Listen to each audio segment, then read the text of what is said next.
আজ তো শিব ঠাকুরটির মাটির কাজ একদমই শেষ হয়ে গেল। তো আজ থেকে শিব ঠাকুরটি রং করা শুরু করে দিলাম।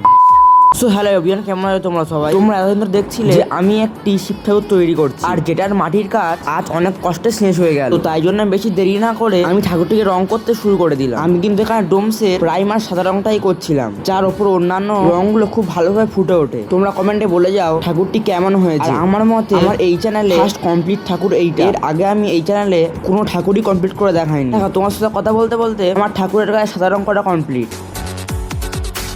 যেহেতু ঠাকুরের গায়ের আসল রংটা সাদা থাকবে, তাই আমি ঠাকুরের গলায় থাকা রুদ্রাক্ষের মালাগুলিকে রং করে নিতে রাখলাম। এগুলি রং করতে করতে বারবার ভেঙে পড়ে যাচ্ছিল, তাই জন্য আমি মালাগুলিকে আঠার সাহায্যে লাগিয়ে নিই। তারপর আমি মালাগুলিকে সম্পূর্ণ রং করার পর ঠাকুরটির চুলে কালো রং করতে শুরু করে দিই। তোমাদের কাছে আমার ভয়েসটা কেমন শোনাচ্ছে আমি জানি না, কিন্তু আমাকে এই ভয়েসটা অনেক কষ্ট করে দিতে হয়েছে। তারপর কিন্তু আমি ঠাকুরের চুলের রং শেষ করে বাঘছালটার রংটাও করে নিই। এইটা হচ্ছে বাঘছালটি ফিনিশিং লুক। এর থেকে ভালো বাঘছাল আমি আগে কখনোই রং করিনি। তার সাথেই আমি নিচের কাঠমাটির রং করে দিই। আর এইবারের কাঠমাটি কিন্তু আমি একটু অন্যরকম ভাবেই তৈরি করব, যেটার ভিডিও তোমরা পরের ভিডিওতে পেয়ে যাবে। আর তার সাথেই আমি ঠাকুরের চোখটাও আঁকবো। আজকের এই পর্যন্ত, পরবর্তী ভিডিওর জন্য তোমরা সাবস্ক্রাইব করো।